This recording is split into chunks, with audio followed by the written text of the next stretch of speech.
O Senhor apareceu a Abraão perto dos carvalhos de Mamre, quando ele estava sentado à entrada de sua tenda. Na hora mais quente do dia, Abraão ergueu os olhos e viu 3 homens em pé, a pouca distância. Quando os viu, saiu da entrada de sua tenda. Correu ao encontro deles e curvou-se até ao chão. Disse ele: Meu senhor, se mereço o seu favor, não passe pelo seu servo, sem fazer uma parada. Mandarei buscar um pouco d'água para que lavem os pés e descansem debaixo desta árvore. Vou trazer a vocês também o que comer, para que recuperem as forças e prossigam pelo caminho, agora que já chegaram até este seu servo. Está bem, faça como está dizendo. Responderam. Abraão foi apressadamente à tenda e disse a Sara: Depressa, pegue 3 medidas da melhor farinha, amasse-a e faça uns pães. Depois correu ao rebanho e escolheu o melhor novilho, e o deu a um servo, que se apressou em prepará-lo. Trouxe então coalhada, leite e o novilho, que havia sido preparado, e os serviu.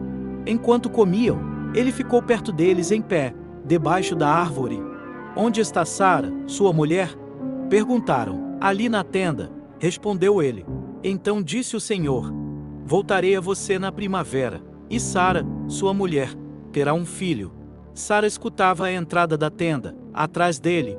Abraão e Sara já eram velhos, de idade bem avançada, e Sara já tinha passado da idade de ter filhos. Por isso riu consigo mesma, quando pensou: Depois de já estar velha e meu senhor já idoso, ainda terei esse prazer. Mas o Senhor disse a Abraão: Porque Sara riu e disse: Poderei realmente dar à luz, agora que sou idosa? Existe alguma coisa impossível para o Senhor? Na primavera voltarei a você, e Sara terá um filho. Sara teve medo, e por isso mentiu. Eu não ri. Mas ele disse: Não negue, você riu. Quando os homens se levantaram para partir, avistaram lá embaixo Sodoma, e Abraão os acompanhou para despedir-se. Então o Senhor disse: Esconderei de Abraão o que estou para fazer. Abraão será o pai de uma nação grande e poderosa, e por meio dele todas as nações da terra serão abençoadas, pois eu o escolhi para que ordene aos seus filhos e aos seus descendentes que se conservem no caminho do Senhor, fazendo o que é justo e direito, para que o Senhor faça vir a Abraão o que lhe prometeu. Disse-lhe, pois, o Senhor: As acusações contra Sodoma e Gomorra são tantas e o seu pecado é tão grave, que disserei para ver se o que eles têm feito corresponde ao que tenho ouvido. Se não, eu saberei. Os homens partiram dali e foram para Sodoma, mas Abraão permaneceu diante do Senhor. Abraão aproximou-se dele e disse: Exterminarás o justo com o IMP e o ponto de interrogação, e se salva 50 justos na cidade? Ainda destruirás e não pouparás o lugar por amor aos 50 justos que nela estão? Longe de te fazer tal coisa, matar o justo com o ímpio, tratando o justo e o ímpio da mesma maneira. Longe de ti. Não agirá com justiça o juiz de toda a terra? Respondeu o Senhor: Se eu encontrar 50 justos em Sodoma, pouparei a cidade toda por amor a eles. Mas Abraão tornou a falar: Sei que já fui muito ousado a ponto de falar ao Senhor, eu que não passo de pó e cinza. Ainda assim pergunto: E se faltarem 5 para completar os 50 justos? Destruirás a cidade por causa dos 5? Disse ele: Se encontrar ali 45, não a destruirei. E se encontrares apenas 40? Insistiu Abraão. Ele respondeu: Por amor aos 40 não a destruirei. Então continuou ele: Não te ires, Senhor, mas permite-me falar. E se apenas 30 forem encontrados ali? Ele respondeu: Se encontrar 30, não a destruirei. Prosseguiu Abraão: Agora que já fui tão ousado falando ao Senhor, pergunto: E se apenas 20 forem encontrados ali? Ele respondeu: Por amor aos 20 não a destruirei. Então Abraão disse ainda: Não te ires, Senhor, mas permite-me falar só mais uma vez. E se apenas 10 forem encontrados? Ele respondeu: Por amor aos 10 não a destruirei. Tendo acabado de falar com Abraão, o Senhor partiu, e Abraão voltou para casa. Os 2 anjos chegaram a Sodoma ao anoitecer, e Ló estava sentado à porta da cidade. Quando os avistou, levantou-se e foi recebê-los. Prostrou-se com o rosto em terra, e disse: Meus senhores, por favor, acompanhem-me à casa do seu servo. Lá poderão lavar os pés, passar a noite e, pela manhã, seguir caminho. Não, passaremos a noite na praça, responderam. Mas ele insistiu tanto com eles que, finalmente, o acompanharam e entraram em sua casa. Ló mandou preparar-lhes uma refeição e assar pão sem fermento, e eles comeram. Ainda não tinham ido deitar-se, quando todos os homens de toda parte da cidade de Sodoma, dos mais jovens aos mais velhos, cercaram a casa, chamaram Ló e lhe disseram: Onde estão os homens que vieram à sua casa esta noite? Traga-os para nós aqui fora para que tenhamos relações com eles. Ló saiu da casa, fechou a porta atrás de si e lhes disse: Não, meus amigos, não façam essa perversidade. Olhem, tenho 2 filhas que ainda são virgens. Vou trazê-las para que vocês façam com elas o que bem entenderem. Mas não façam nada a estes homens, porque se acham debaixo da proteção do meu teto, saia da frente.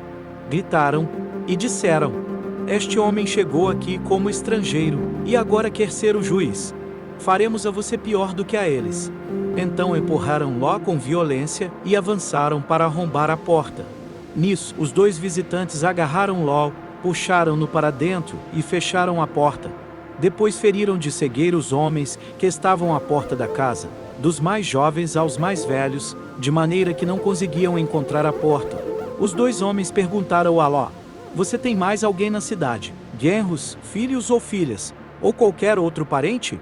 Tire-os daqui, porque estamos para destruir este lugar.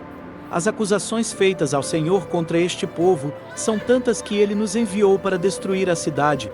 Então Ló foi falar com seus genros, os quais iam casar-se com suas filhas, e lhes disse: Saiam imediatamente deste lugar, porque o Senhor está para destruir a cidade. Mas pensaram que ele estava brincando. Ao raiar do dia, os anjos insistiam com Ló, dizendo: Depressa, leve daqui sua mulher e suas 2 filhas, ou vocês também serão mortos. Quando a cidade for castigada.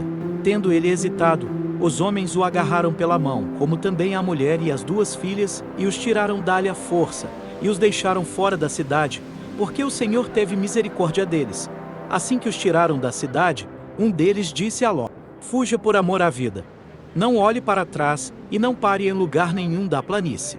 Fuja para as montanhas, ou você será morto. Ló, porém, lhes disse: Não, meu senhor. Seu servo foi favorecido por sua benevolência, pois o Senhor foi bondoso comigo, poupando-me a vida. Não posso fugir para as montanhas, senão esta calamidade cairá sobre mim e morrerei. Aqui perto há uma cidade pequena. Está tão próxima que dá para correr até lá. Deixe-me ir para lá. Mesmo sendo tão pequena, lá estarei a salvo. Está bem, respondeu ele. Também lhe atenderei esse pedido. Não destruirei a cidade da qual você fala. Fuja depressa, porque nada poderei fazer enquanto você não chegar lá. Por isso a cidade foi chamada Zoar. Quando Ló chegou a Zoar, o sol já havia nascido sobre a terra. Então o Senhor, o próprio Senhor, fez chover do seu fogo e enxofre sobre Sodoma e Gomorra. Assim ele destruiu aquelas cidades e toda a planície, com todos os habitantes das cidades e a vegetação.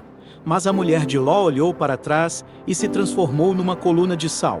Na manhã seguinte, Abraão se levantou e voltou ao lugar onde tinha estado diante do Senhor, e olhou para Sodoma e Gomorra, para toda a planície, e viu uma densa fumaça subindo da terra, como fumaça de uma fornalha, quando Deus arrasou as cidades da planície. Lembrou-se de Abraão, e tirou Ló do meio da catástrofe que destruiu as cidades onde Ló veio e a ponto ele o partiu de Zoar com suas 2 filhas, e passou a viver nas montanhas, porque tinha medo de permanecer em Zoar. Ele e suas 2 filhas ficaram morando numa caverna. Um dia, a filha mais velha disse à mais jovem: Nosso pai já está velho, e não há homens nas redondezas que nos possuam, segundo o costume de toda a terra. Vamos dar vinho a nosso pai, e então nos deitaremos com ele para preservar a sua linhagem. Naquela noite, deram vinho ao pai, e a filha mais velha entrou e se deitou com ele. E ele não percebeu, quando ela se deitou nem quando se levantou. No dia seguinte, a filha mais velha disse à mais nova: Ontem à noite deitei-me com meu pai. Vamos dar-lhe vinho também esta noite. E você se deitará com ele, para que preservemos a linhagem de nosso pai. Então, outra vez deram vinho ao pai naquela noite, e a mais nova foi e se deitou com ele. E ele não percebeu, quando ela se deitou nem quando se levantou. Assim, As duas filhas de Ló engravidaram do próprio pai. A mais velha teve um filho e deu-lhe o nome de Moabe. Este é o pai dos moabitas de hoje. A mais nova também teve um filho e deu-lhe o nome de Benjamim. Este é o pai dos amonitas de hoje.